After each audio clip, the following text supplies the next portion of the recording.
I'm moving a little slower. Can you hear me? Is this on? Maybe? Not yet? Hello. Yeah. Is it on now? Yeah? I mean, I can yell. You're a mom. Is it what? You're a mom. I'm a mom. I don't know, yeah? I can just, oh, there it is. Is that right? Yeah. So I was going to say, I'm moving a little slower this morning than normal. I actually fell down the stairs at work yesterday carrying a 20-kilogram bag of flour. And the thing about falling at my age is that adrenaline tricks you into thinking that you're good. Like, it tricks you into thinking you're 25, and you're like, walk it off. For about half an hour, you're like, I'm okay. It's going to be fine. And then everything, oh, there we are. And then everything sets in, and the pain starts to come.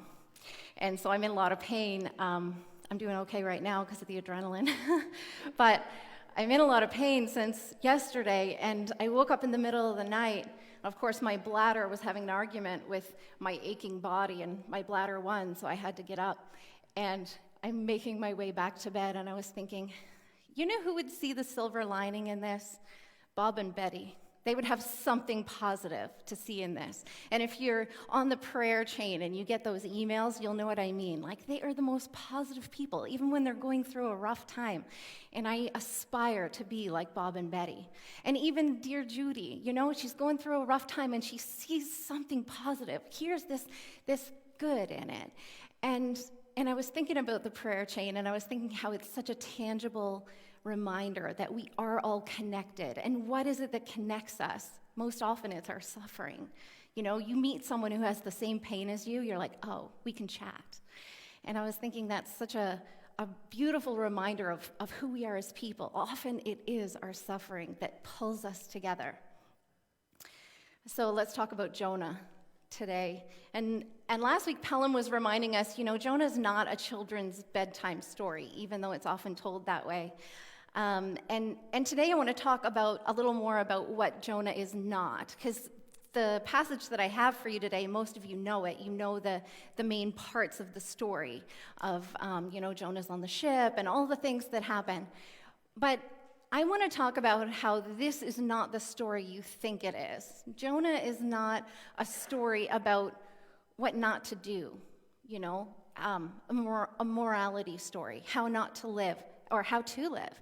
Jonah, the book of Jonah is called Jonah, but it's actually, I don't think that's right. Jonah, the story of Jonah is about God. It's about what God is like, who God is.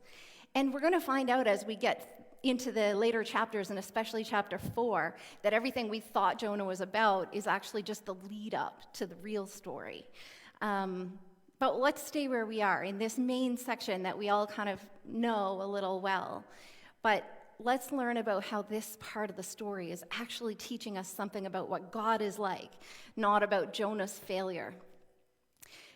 It's really easy when we come to a story to want to distance ourselves from the character that's doing the wrong thing. Like, oh, Jonah's running away from God. I wouldn't do that. And so let's not do that with the story. Let's find something where we can connect, where we can relate. It's really difficult to understand things about God when there's stuff we don't know yet.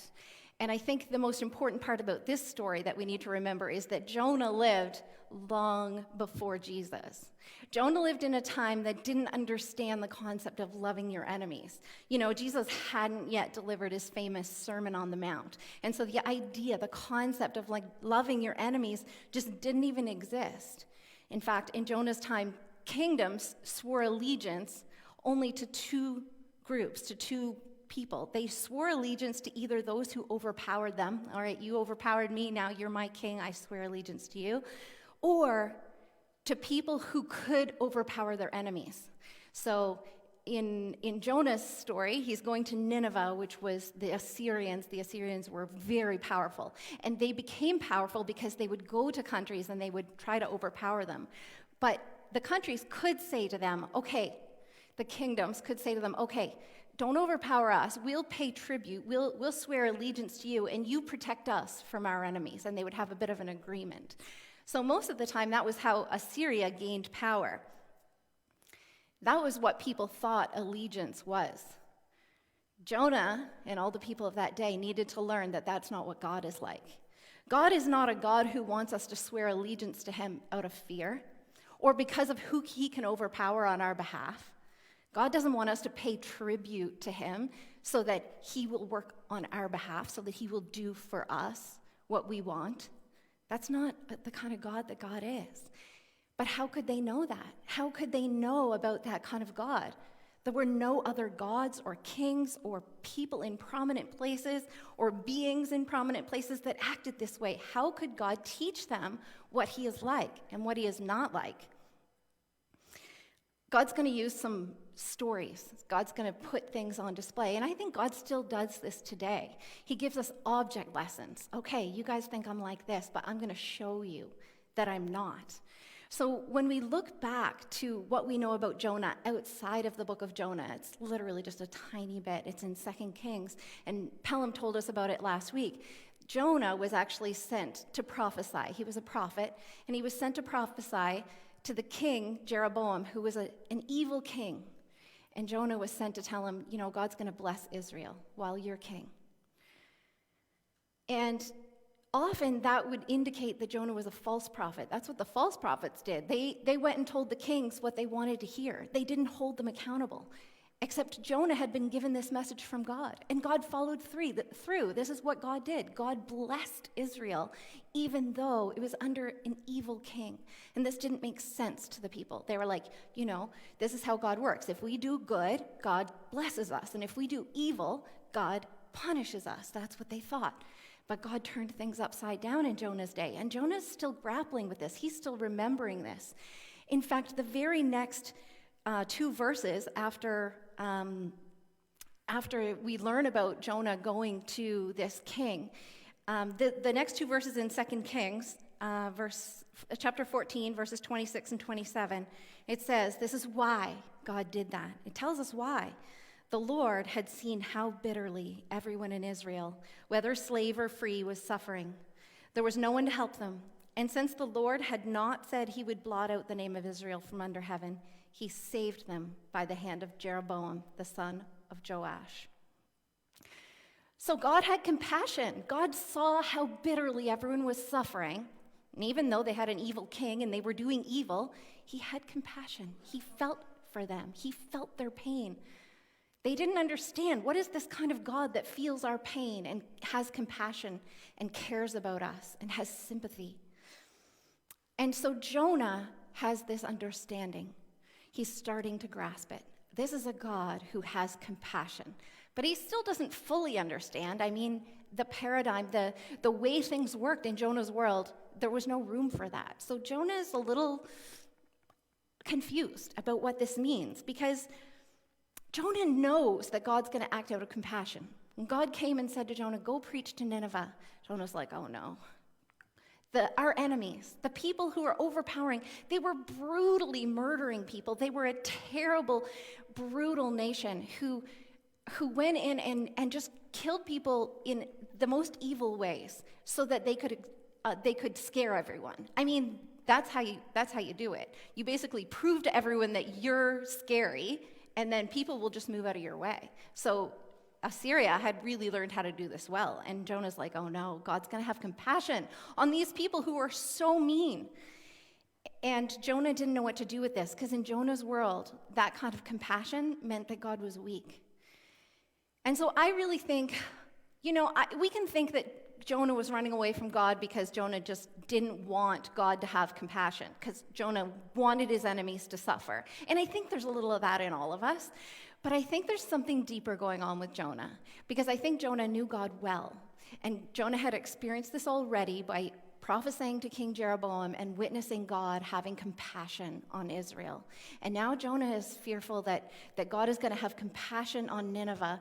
And as much as Jonah doesn't want God to bless his enemies, I think deeper than that, Jonah is worried about God's reputation. Jonah is worried about God being weak. And he knows that God is the God of the universe, the God of the sea and the dry land. But what is this weakness, or what is going to be interpreted as weakness. And Jonah's very fearful. And so the thing we learn about fear is that fear makes us freeze. So let's see what Jonah does. Jonah chapter 1 and verse 3, it says, Jonah ran away from the Lord and headed for Tarshish. He went down to Joppa, where he found a ship bound for that port. After paying the fare, he went aboard and sailed for Tarshish to flee from the Lord. I think Jonah was frozen by fear that his God was going to prove to be weak, was going to look weak, and really Jonah was just going to look like a fool. And I think it's cool that we learned about Tarshish last week being a place of gold and peacocks, and I think that that's possible. Jonah was like, okay, I'm going to put my hope in money. But I think another way of looking at it is Tarshish also was the farthest place in the known world. It was the farthest place Jonah could go. And so if Jonah wanted to be in a state of not here or there, kind of a state of in between, a state of not having to make any decisions or do anything, he would want to be on the longest journey possible. Because what do you do when you're on a journey? You're just waiting. You're just there. You're not doing anything. You're not making any decisions. You're just waiting to arrive. And so Jonah takes the longest journey possible. And to reinforce that, we see that Jonah actually went to sleep. And being asleep is also symbolic for apathy, for just, I want to not exist. I'll just numb my mind. You know, we've all experienced that through the course of this pandemic. Has anyone finished Netflix yet? We just want to numb our mind. We want to just, okay, we're just waiting. We're just going to, this is too hard, so we'll just put everything on hold and wait till it's over. Except the problem with that is that we stop living. We stop being ourselves.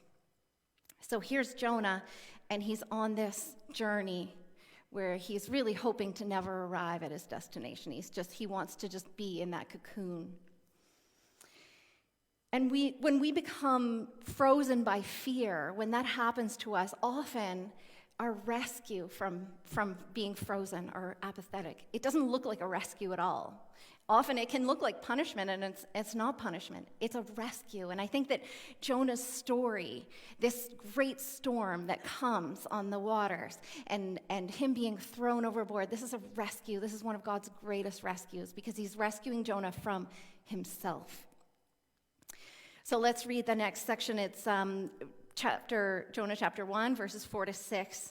So we know this well, but let's read it. Then the Lord sent a great wind on the sea, and such a violent storm arose that the ship threatened to break up. All the sailors were afraid, and each cried out to his own God. And they threw the cargo into the sea to lighten the ship. But Jonah had gone below deck, where he lay down and fell into a deep sleep. The captain went to him and said, "How can you sleep? Get up and call on your God. Maybe he will take notice of us, so that we will not perish." What a wake-up call Jonah had. Who did God use? You know, we know earlier in the story that God used Jeroboam, this evil king, to bless Israel. And so we can see that God can use anyone. And who did God use to wake Jonah up? Well, literally, it was the captain. It was smelly, dirty old sailors. Definitely worse than Jeroboam, maybe.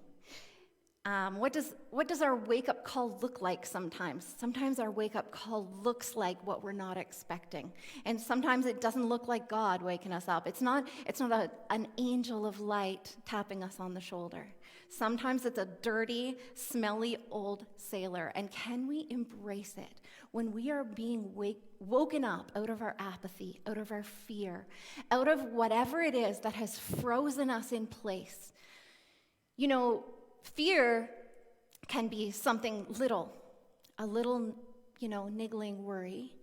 It can be something big, like a traumatic experience. You know, when you've had a true trauma experience, one of the great coping mechanisms that help us to get back to life is that our body and our brain just puts some things aside. You know, we can't deal with that. It's too big, it's too hard, it's too heavy. And so we set it aside, and it just sits there. You know, over time, that thing sitting in our life, in our brain, in our experience, it can cause difficulties. We always have to be working around it, and we don't we don't know what that thing is that, we can just be going about our normal day, and then something touched that nerve, and it just knocks us over. But fear can be anything in between those two. Fear can be, there's a fear in our world right now. There's lots of fear in our world right now.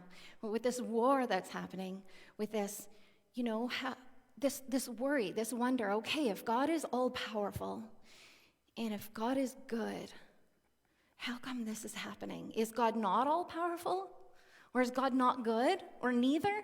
And this is a fear that can freeze us. Okay, I don't know what to do with that, so I'm not going to ask that question. It's too scary. I'm just going to go on a journey, fall asleep, put that little part of myself to sleep so I don't have to worry about it. But when we put parts of ourselves to sleep, we're not awake to life. We're not awake to all the important stuff. And so we need a wake-up call. And when it comes, it might be smelly old sailors. And it might mean a plunge into some icy waters. When we put that fear to rest, when we name it, when we own it, when we open it up, it's going to feel like a death to us. And I'm sure that Jonah being thrown into the sea felt like a death to him. He was awakened from his self-imposed stupor by superstitious, desperate sailors. But these men, they had likely seen most of the known world. They had probably traveled all around, and they knew a lot about fear. And one thing that I bet they knew is that hiding from fear is the worst thing you can do. Sailors are brave, often, and they've seen a lot. And so they woke up Jonah, and they said, "Get up and call on your God. Maybe he'll notice us." Isn't that an ironic comment? Jonah's in this predicament because God noticed what was happening in Nineveh. God always notices, and yet notice we have that in our brain. God, did you think God knows what's going on with me? Of course he does. All right, let's move on to this. Let's see what's going on in the story.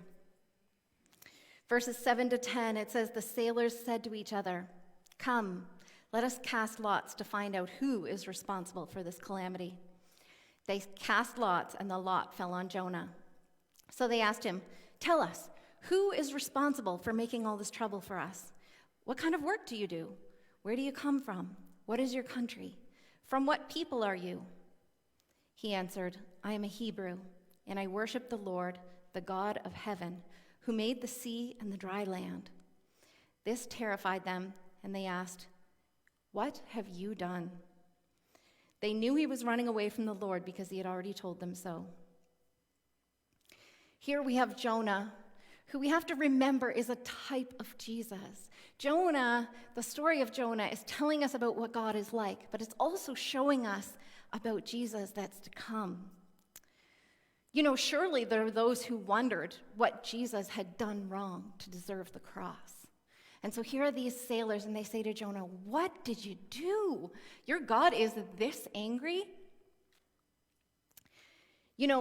This was no little storm. These sailors threw their cargo into the sea. That was their whole reason for the voyage. They were going to face repercussions when they had to turn around and go back and say, "Sorry, guys, we threw all your stuff into the sea." This was no little storm. They were afraid for their life. And so they're like, "Jonah, what did you do to bring this on?" And sailors are known for being superstitious anyway, but back in that day, everyone was superstitious. Everything was chalked up to the anger of one god or another. And so they wanted to know, what are we going to do? How do we fix this? Here in a beautiful moment of foreshadowing, Jonah speaks of the God of the sea and the dry land. He tells us without knowing, about what's going to happen to him. He's going to go into the sea, and he's going to be spit back up into dry land. But even more than that, I think that Jonah is foreshadowing here his own resurrection from the sea. And then the resurrection, the important one that's to come, the resurrection of Jesus out of the earth, out of the dry land. And that's the resurrection that we care about. That's the resurrection that means something for us, because we're not being thrown into the sea, but we're all headed to the earth, dust to dust. We're all going to die someday, and death is real.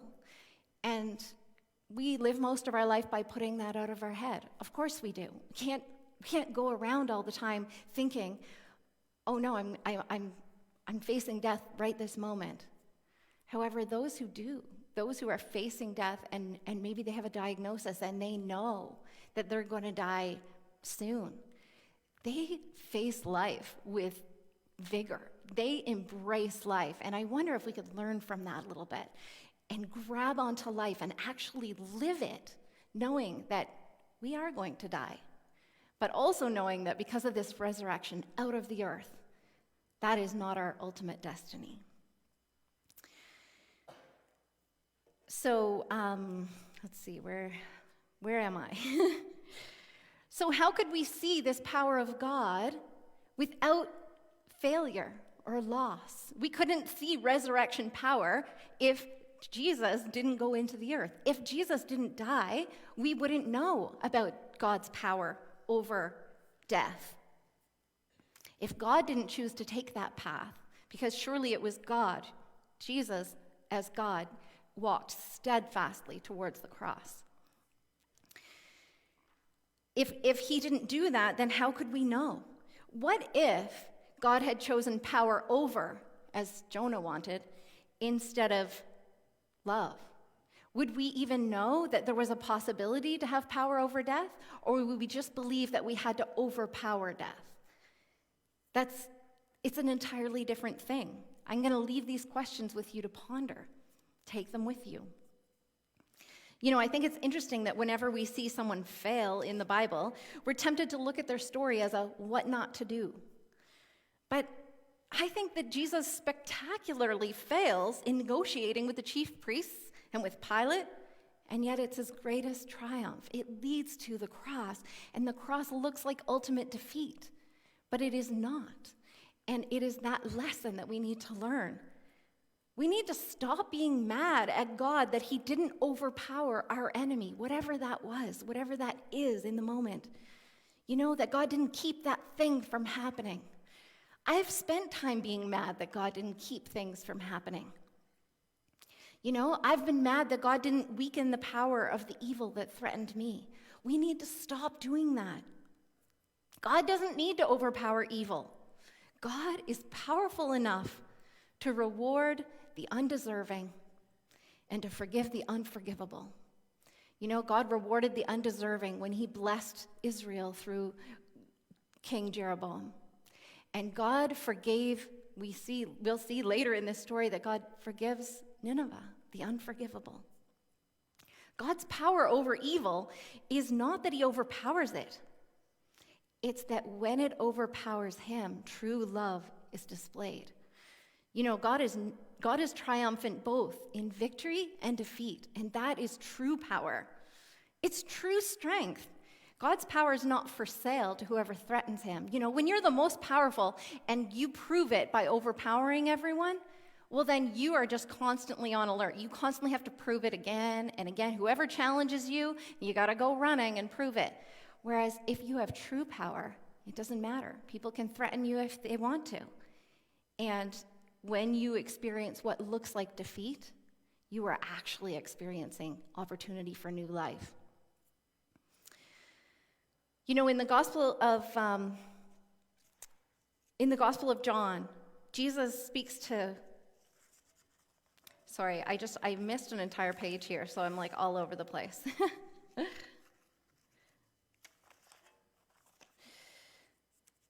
Hopefully, I'm making sense anyway, right? So, what did I miss? So the sea starts getting rougher and rougher.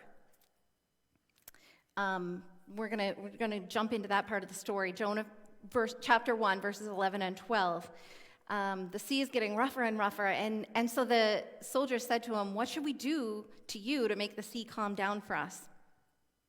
"Pick me up and throw me into the sea," Jonah replied, "and it will be calm. I know that it is my fault that the storm has come upon you." You know, rescue from fear is really risky. It doesn't feel like rescue in the moment. Because rescue from fear means that you have to say, what if this fear is real? And we experience a death of sorts, a death of, I can trust in God because of this, but what if this is gone? Can I still trust in God? The only way to find out is to try.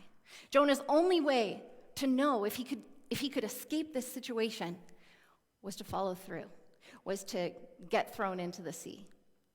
And Jonah was facing death. I mean, if you've ever been, I've never been on super rough seas, but a little bit rough seas and looking over the edge of that boat, that's scary. And so now Jonah, though, Jonah who has been so resistant to God's compassion, now Jonah is going to show compassion. Jonah is going to care about the sailors that he's on the boat with, because he's like, look, we can continue and we can all die, or you guys can throw me overboard and you guys will get to live. So now Jonah has compassion for the innocents. Now he begins to grasp that he doesn't own God's power or might.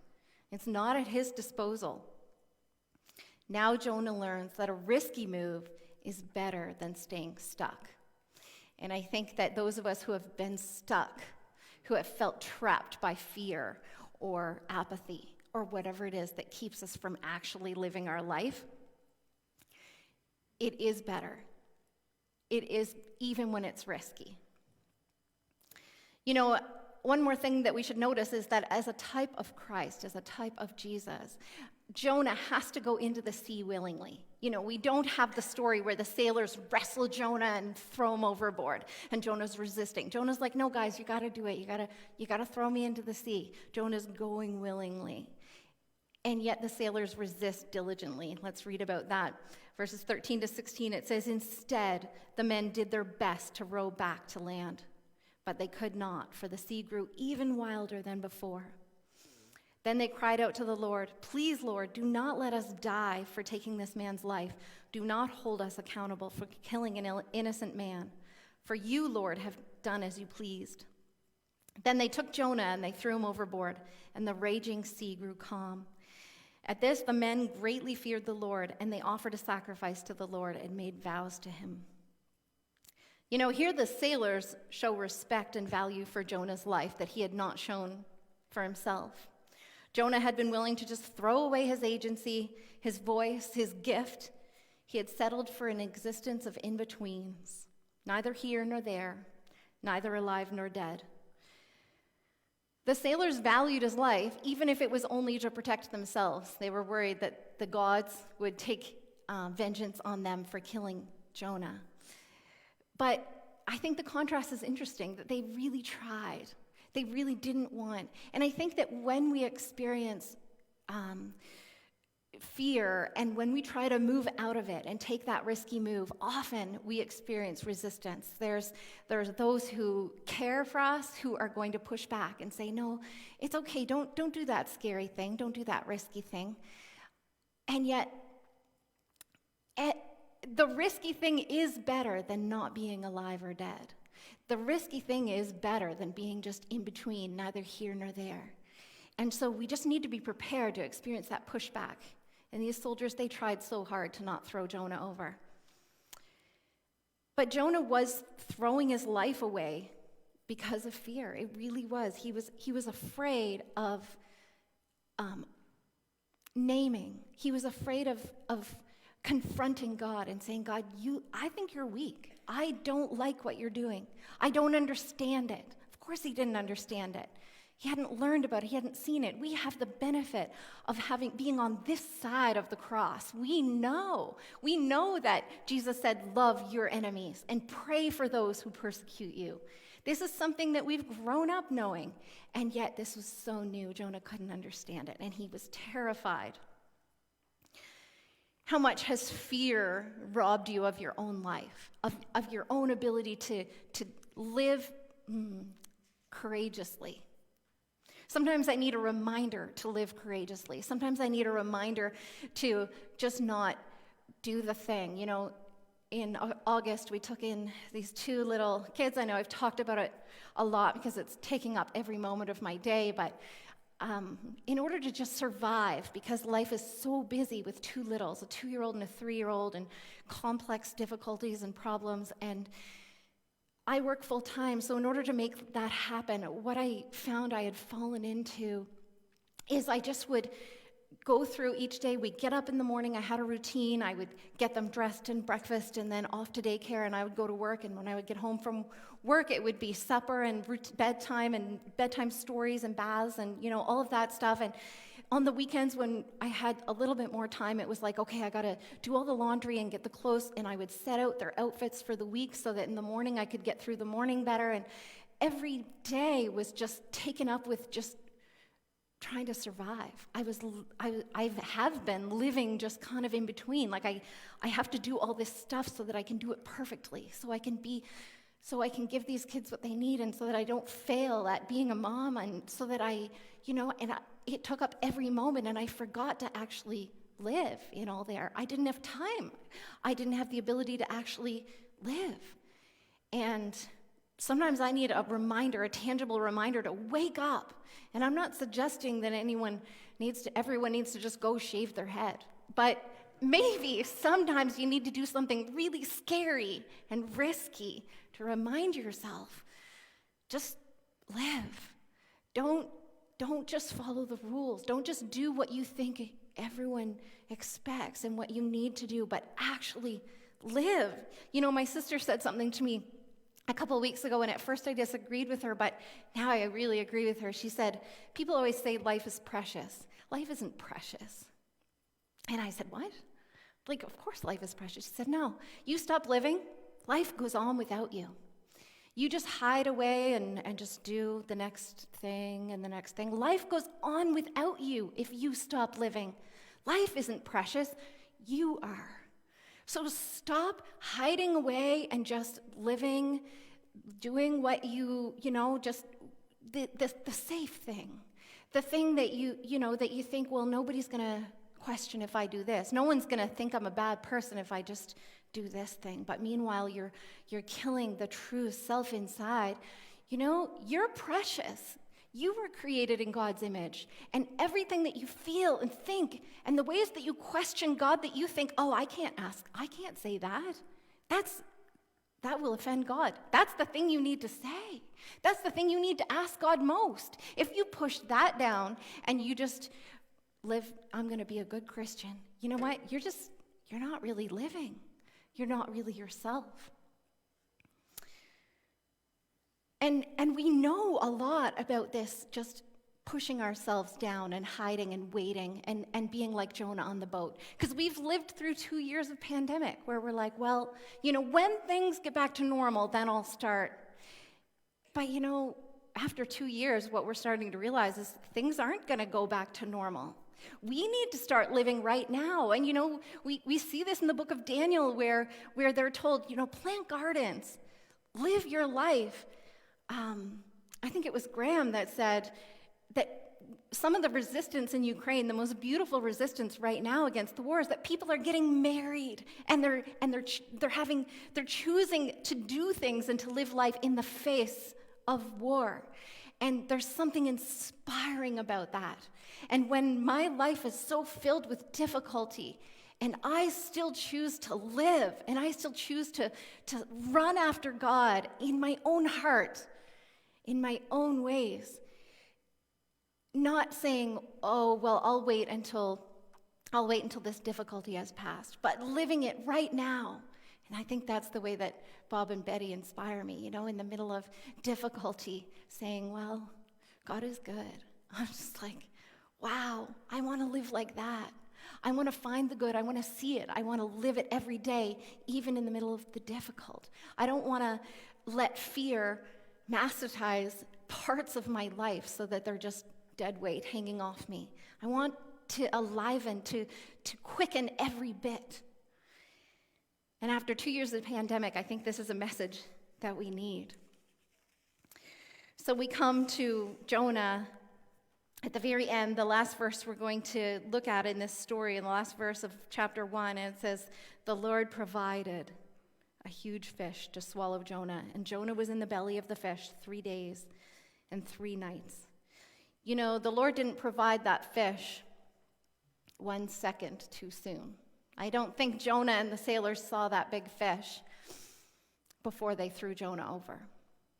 Just when it seemed all would be lost, that fish came along. And so when we step out in faith, not believing that God plus my obedience is going to be enough, not believing that God plus doing the right thing is going to be enough, not believing that the God that I want to exist, the God who will overpower my enemies, but that the God who does exist, the God who is strong enough and good enough that even when he chooses to not overpower my enemies, he is still enough. He is still good in the middle of that. Believing in that God, I think we can move forward. And I want to end with something that Jesus says in the New Testament, in the book of John, the Gospel of John, chapter 11, and he's speaking to Martha after the death of her brother Lazarus. And Martha, this has been the very worst. You know, Jesus could have stopped Lazarus from dying, and he didn't. And Martha is at a crisis of faith. Either Jesus is God, and he could have, and he didn't, which means he's not good. Or Jesus isn't God, and he couldn't, which means everything she thought is a mess, and she just doesn't know what to do. And Jesus says to her, I am the resurrection and the life. The one who believes in me will live even though they die, and whoever lives by believing in me will never die. This is a recipe for overcoming fear. Wherever your life is right now, whatever difficult thing you're going through, don't go to sleep to that. Wake up and live through it. I say, be like Jonah. Listen to whoever or whatever it is that is waking you up. Believe that a death of sorts is better than apathy. And take the plunge. Amen.